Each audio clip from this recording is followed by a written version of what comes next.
And welcome back. In the last section, we talked about the World Wide Web and the internet and what the differences were. And then I promised you that we'll finally talk about some HTML, CSS, and JavaScript.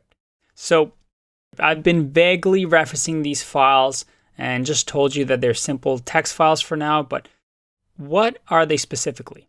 Well, initially, if you remember, we had Tim Berners-Lee who created the very first website. And this website uses HTML. And HTML, that's the first file over here, is a way for us to just write text on website. And these texts on websites can also have these things called hyperlinks that can link to other parts of the website. So that's what happened in 1991. 1991, we had a way for us to share documents. And this can link to another website, another file, another research paper. But as you can see, it wasn't the prettiest. So in 1995, 1996, two technologies came into being. One was CSS and one is JavaScript. Now, what did they allow you to do? Well, CSS solved the problem of, well, this is nice and all, but it wouldn't be nice if we had some visual aspects. We can toy around with this website and make it look pretty.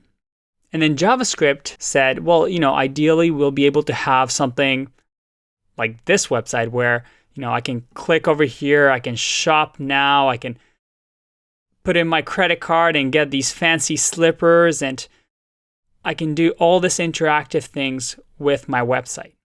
So let's play around with this and try and incorporate from this basic HTML file to add some CSS and JavaScript to this page. The way we're going to do that is we're going to go into View, Developer, and Developer Tools. So you might remember this from our previous lessons. So once you click on that, you'll get this pop up at the bottom of the screen. For some of you, it might be on the right side, but it doesn't matter. You'll get both things. And we've seen this before. And if you look at the top over here, it says HTML.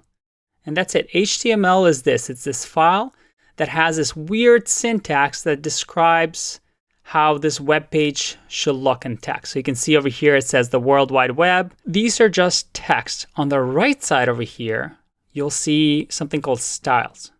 So styles will actually let you add styles to the website, as the name suggests. And that's what CSS is. If we click on HTML here, and actually let's click on body.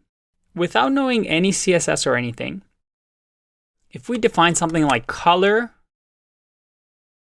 semicolon, and then let's go blue, it changes the text color to blue.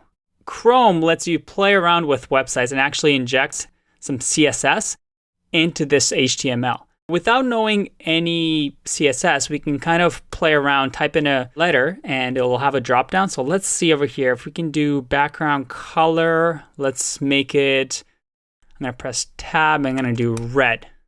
Make the website really, really, well, frankly, pretty ugly. But that's CSS right here. We've just added some CSS to this basic website. Let's turn this red color off because it is not pretty. Okay, so HTML, text and links, CSS, pretty colors. Now, how can we add some JavaScript? So remember, we have three files over here. JavaScript came along and said, these are great. We have these beautiful text websites that link to other pages. And we have CSS that can make websites really, really pretty. But would it be nice to have some interactivity, to have drop-down menus to make websites like they are now, interactive? We can actually do this, again, with the developer tools. If you click on console over here, without knowing any bit of JavaScript, for now we're just going to show you a simple JavaScript line. And we're going to type in alert and let's say, hi there, exclamation marks. And I press enter. And look at that. We just made the very first website ever made interactive with JavaScript. Now, obviously, this doesn't do anything, but hopefully this shows you where we were before in 1991 to where we are now. Websites that are interactive, full of JavaScript, CSS, and of course, HTML. See you in the next one. Bye-bye.